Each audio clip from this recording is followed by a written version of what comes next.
Boston's the best team in the NBA. Let's Yeah, just go ahead and call that what it is. That's the best team in the NBA. yeah. And how the hell I just can't Milwaukee? Ooh, Milwaukee! Ooh, ooh! I want to put hands on y'all motherfuckers so goddamn bad. Fuck, dude. Oh my god. Are you Why talking about the Drew y'all Holiday? uh The Drew Holiday. uh Yeah, why? yeah. Why? You can't Why? you can't tell me that's not kicking him in the foot. You cannot tell me that's not kicking him. Even the fact that you got rid of Chris Middleton. You getting rid of Chris Middleton too. And I get it, he was hurt, he was injury prone, but you I breaking get up that that. core. You breaking up that core, especially Drew Holiday, and it's weird because a lot of people talked about, a lot of people was like, you go and get another ball dominant player to match up with Giannis, it's not gonna work. When you had a That's guy, when you had a guy who played every aspect of the game, who didn't have to score much, he was a great defender, and he was a point guard alongside Chris Middleton and alongside Giannis. And you had Lopez who played his role, Bobby Portis played his role. That whole championship team they had, you could have kept that for years to come. You could have kept that for years and just added more depth.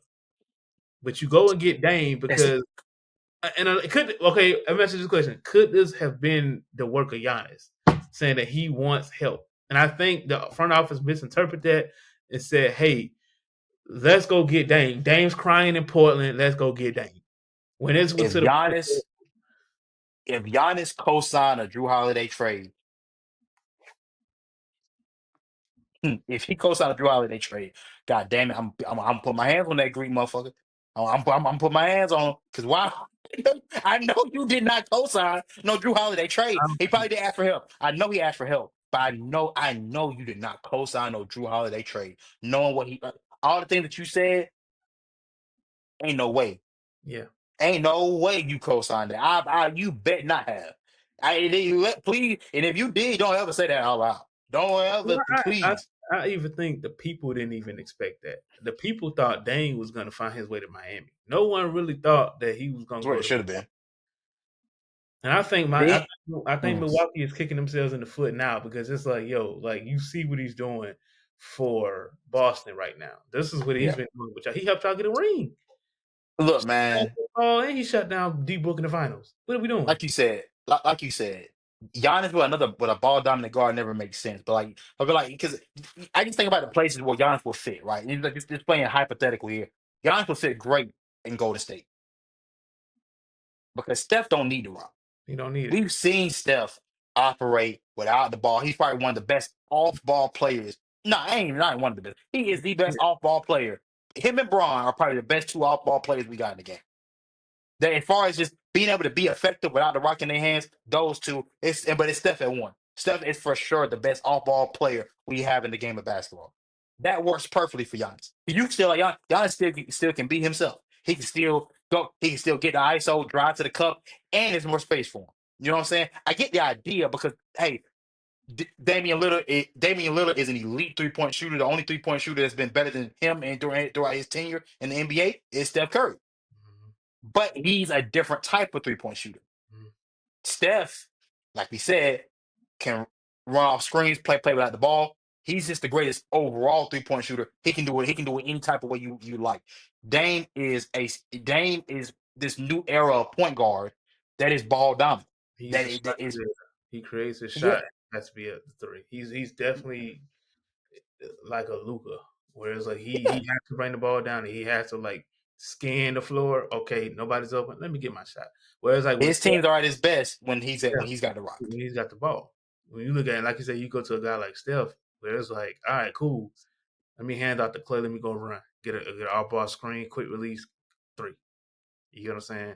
I think the only this might be a controversial take. I feel like the only Mm. guard that could work with Giannis that can do a bit of both, but can lean towards ball dominant, but still can make plays for others is Kyrie Irving.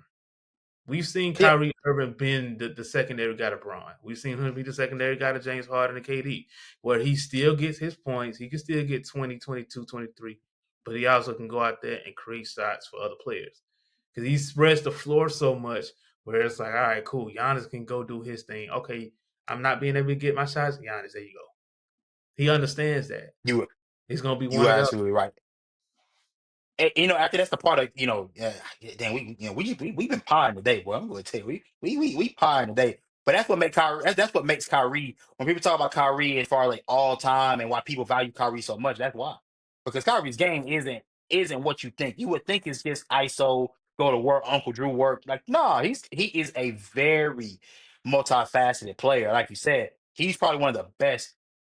If like probably he's as far as guards, yeah, he's probably only second to the guy with that waffle cone brother in Golden State right now. Yeah, because that waffle cone. But I also think too, like with Kyrie though, he understands when to take his chance. Mhm. But he also understands like, okay, the role of the dominant player. Where it's like, Yep. all right, cool. I would say his years in Cleveland because I felt like his years in Cleveland was a great example. He Yep. knew he was a ball dominant player, but he knew Bron was the guy. And but I feel like the thing is like he had to get Bron's trust for him to do his thing. And once Bron gave him the green light, he was like, all right, cool, you go do your thing. Whereas like when you look at a guy like Damon don't need permission for that. Because Damon already gonna get the light. He ain't like, but if you put somebody on a team like like a Drew Holiday, like I said, Drew Holiday would have been a great fit. If Yeah. this 2020 CP3. CP3 would Yep. have been a great asset for Giannis. That would have been Yep. that was a great Oh my asset. goodness. Um, Absolutely.